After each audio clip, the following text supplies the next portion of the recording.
Hey guys, welcome back to another episode of Two Lukes.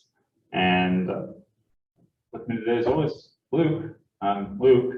Now that gets old. On YouTube, if you're checking us out on YouTube, subscribe, like, comment. We really appreciate that. And as we start most episodes, and I think I love starting them this way, we're going to go straight into our Game Pass game this week. This week we had a fun little game called Bridge Constructor Portal.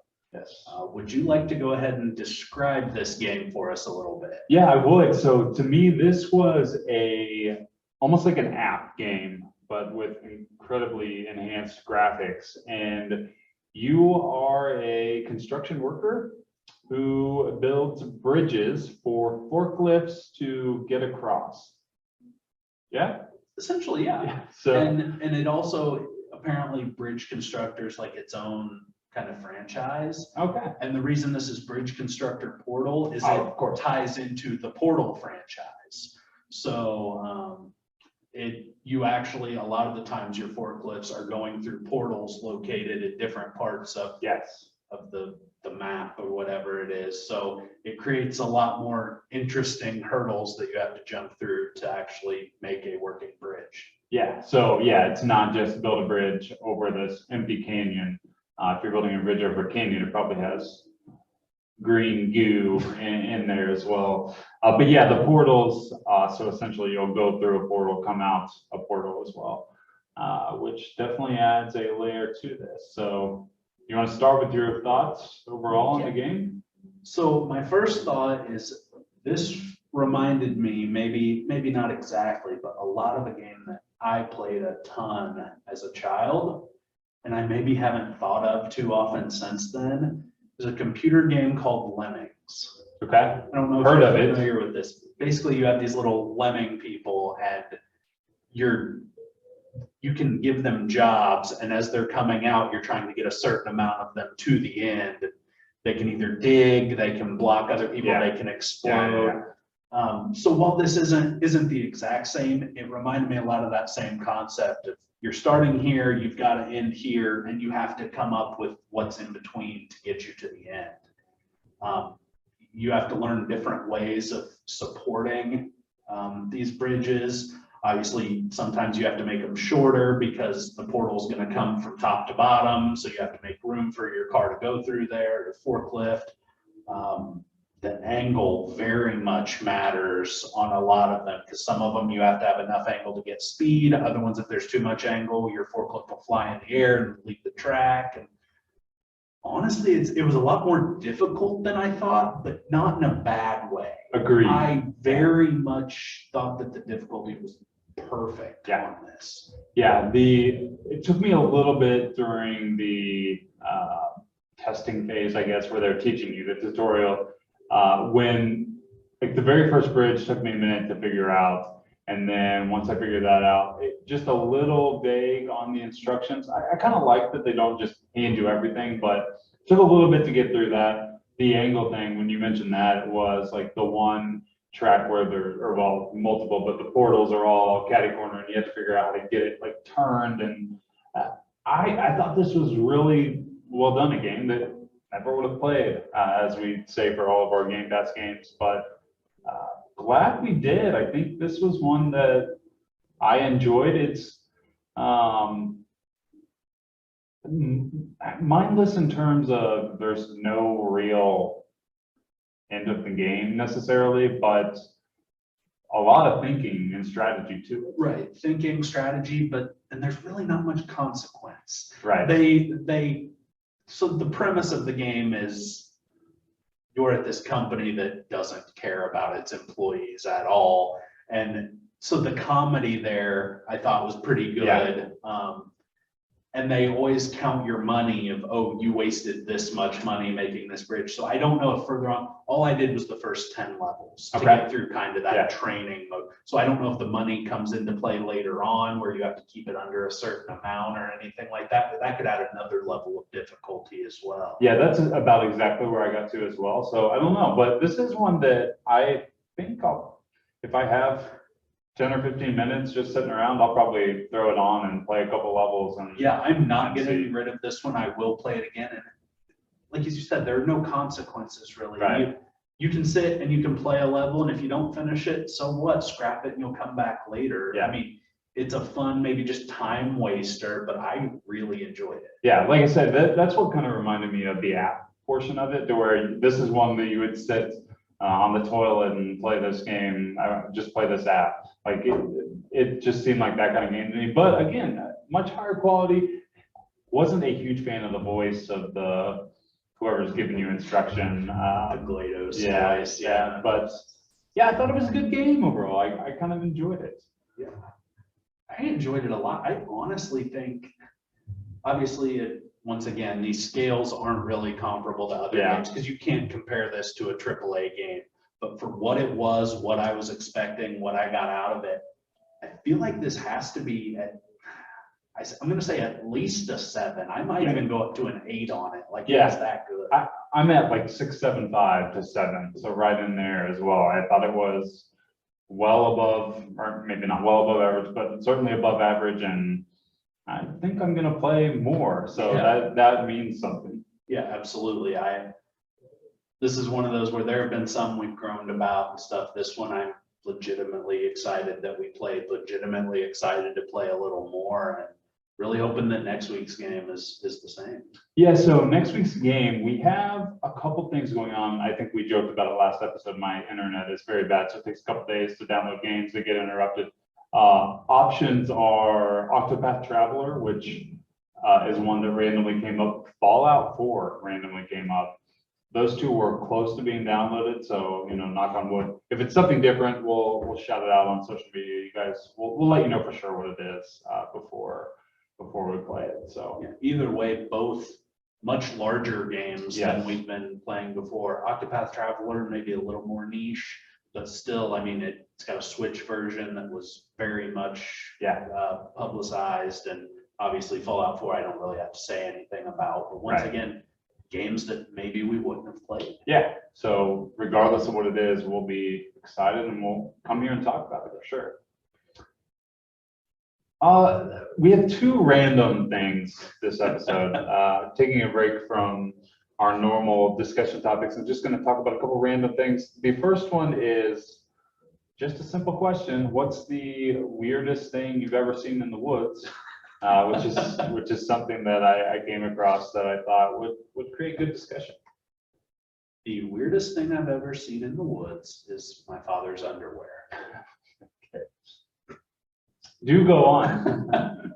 So I'm not really the outdoorsy type. I mean, I've done some geocaching in my days, things like that. But as far as just, go take a hike or go hunting or whatever, that's not really my personality. So I'm not in the woods a whole lot. But when I was younger, there was a radio station that would hide like $1,000 somewhere in the county. I don't know if you're aware of this or not. And so one time I remember we were at my grandpa's, and just down the road is somewhere where we thought it could be hidden. Turns out it actually was hidden there. And I saw the hiding spot, I just didn't look there. So basically down by the country club, the golf course, you can go back and there's this like softball diamond. Are you familiar with where I'm at? Yep. So it was hidden there, and we had followed the clues, knew it was there, and it's surrounded by woods. So we were walking through the woods trying to find it. Apparently my dad had to go to the bathroom. My grandpa lived like a mile away, but we were not gonna make it back. So I just remember looking through the woods, couldn't find anything. And I remember coming up to my dad and he said, if you see a pair of underwear, don't touch them. And he had used them to wipe as he wasn't just gonna go dirty. So yeah, I saw my dad's underwear in the woods and was told not to touch them. Yeah, that is strange. That's a strange item. Mine, at the time as a kid, thought it was almost as strange. Turns out it wasn't, but we'll get there. As a kid, we always hung out with our next door neighbors constantly until dark. And on one specific day, we were standing outside. It's completely dark. It's a weekend. And see some weird lights in the sky. And they just appeared seemingly out of nowhere and were not moving. it's a UFO, right? Of course. I mean, no one could tell us it's not a UFO. We start freaking out because we're witnessing a UFO. We don't have cell phones, we can't take pictures, but we are losing our minds, start to get a little panicked. Like, what if the aliens come down and kidnap us? Like, this is for 30 to 45 minutes, we're watching in disbelief.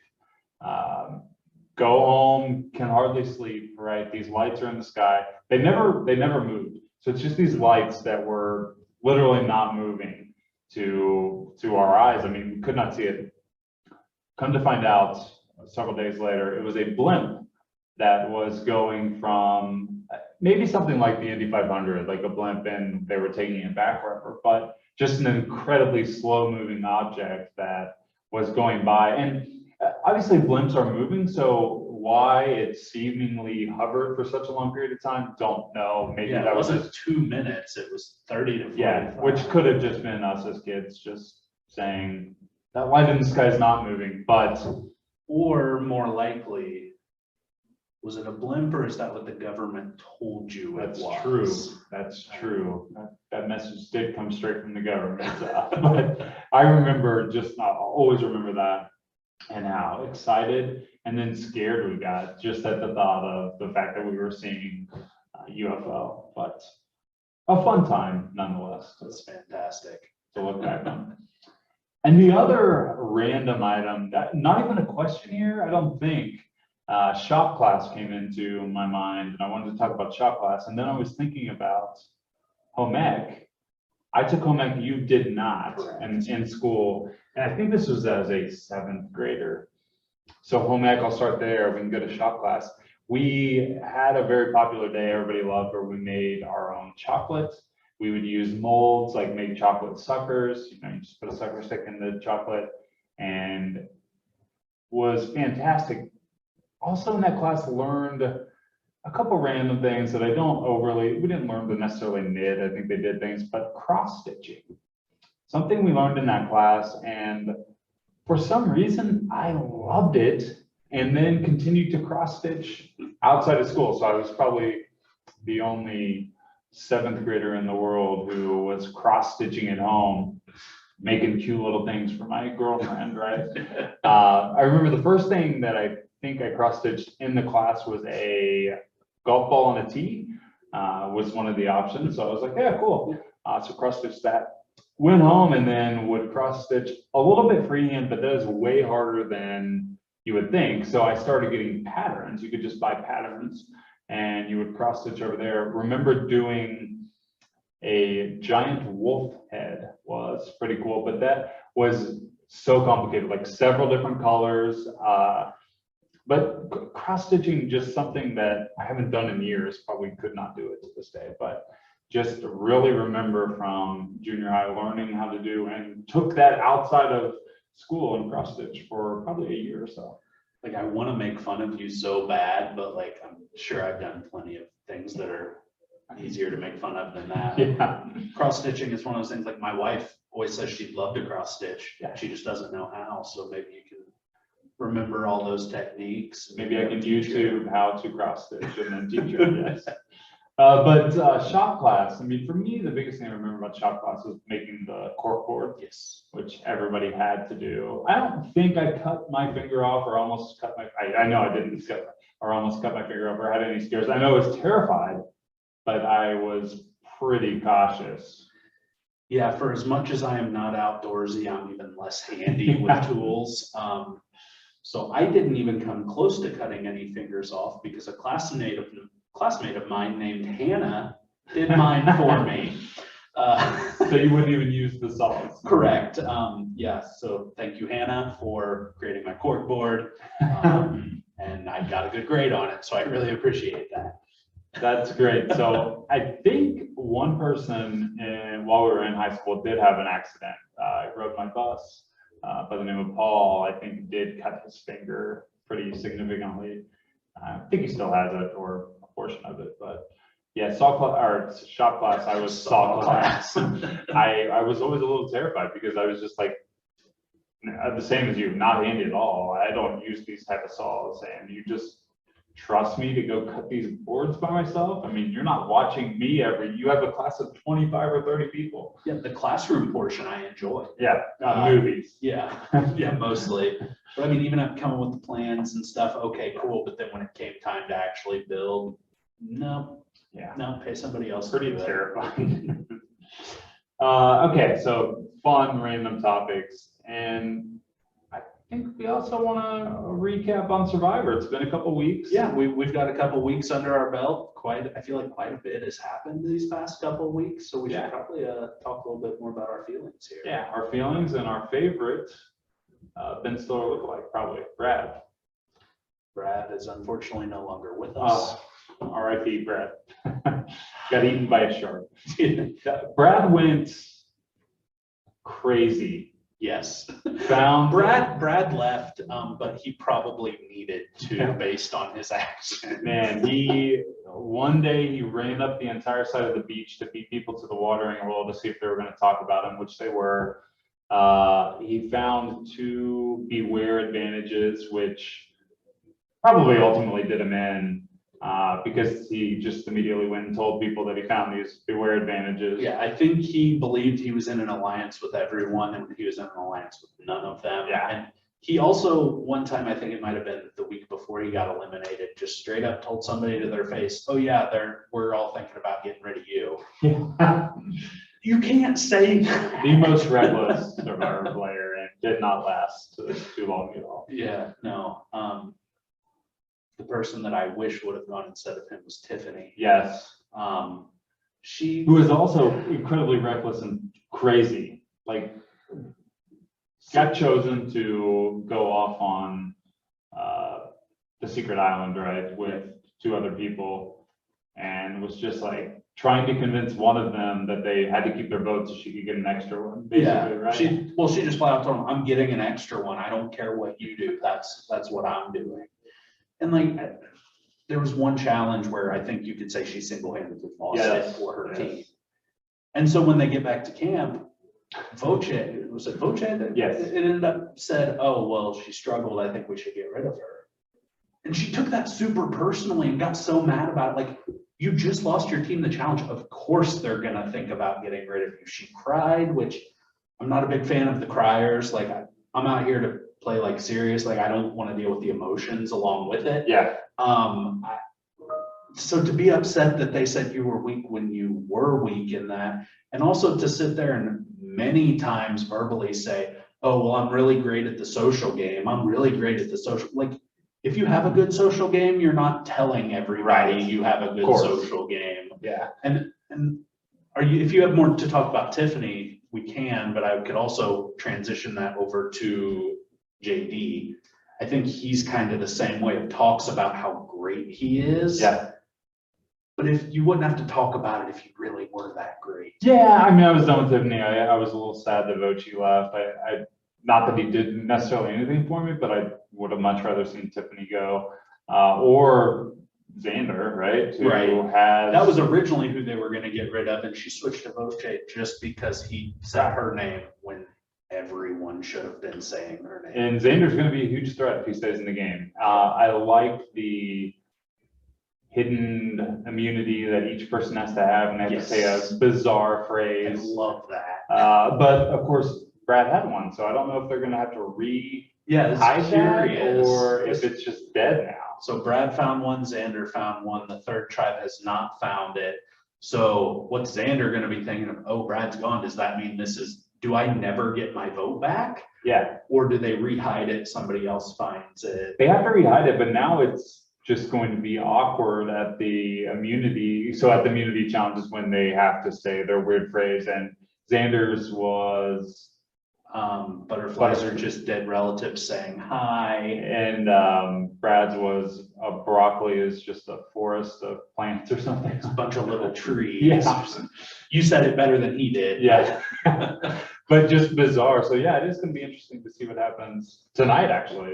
Yeah. As we record. But. As far as favorites go, I still feel like it's too early. I don't typically pick a favorite until they're down to like 8. Yeah. But I can already tell you the people I don't like, and I think I've already listed them. I mean, obviously Tiffany and JD, he's got a great story. Sure. You know, he was small, he was picked on, he was bullied, and Survivor gave him that confidence. He's a very confident young man, and he got that through Survivor, which is great, but like, you're also sitting there talking about how you're the best player. You've got a great social game. You're so good at challenges when you were trying to do these weird little layups that were not That were successful at all. Yes. Like, I don't want to hear you say you're good. I want to see you be good. And I just haven't seen that yet. So he just kind of rubs me the wrong way at the moment. Yeah, so tonight in the preview, apparently a tribe gonna attempt to throw a challenge. And the football player is on that tribe and he is very against it, I think is the. This baffles me. Yeah. Because don't you want to go to the merge with the most people? Like, yeah, if you don't lose a single person going into the merge, you at least have a couple of people you're close with. Even the people in your tribe you're not close with, you're closer with than strangers. Yeah. Like if you can guarantee yourself top 6, you guarantee yourself top 6. Like I understand that, oh, we don't want to look too strong, but you still need to be strong. Right. Like, and they're running out of votes on their side. Like you have 6, they're going to be down to what, 8 before this challenge. So yeah, it's weird. So we'll have to see what happens. Yeah. But Survivor starting off, I like it. I think it's been a little bit of a change, but a good season. Yeah.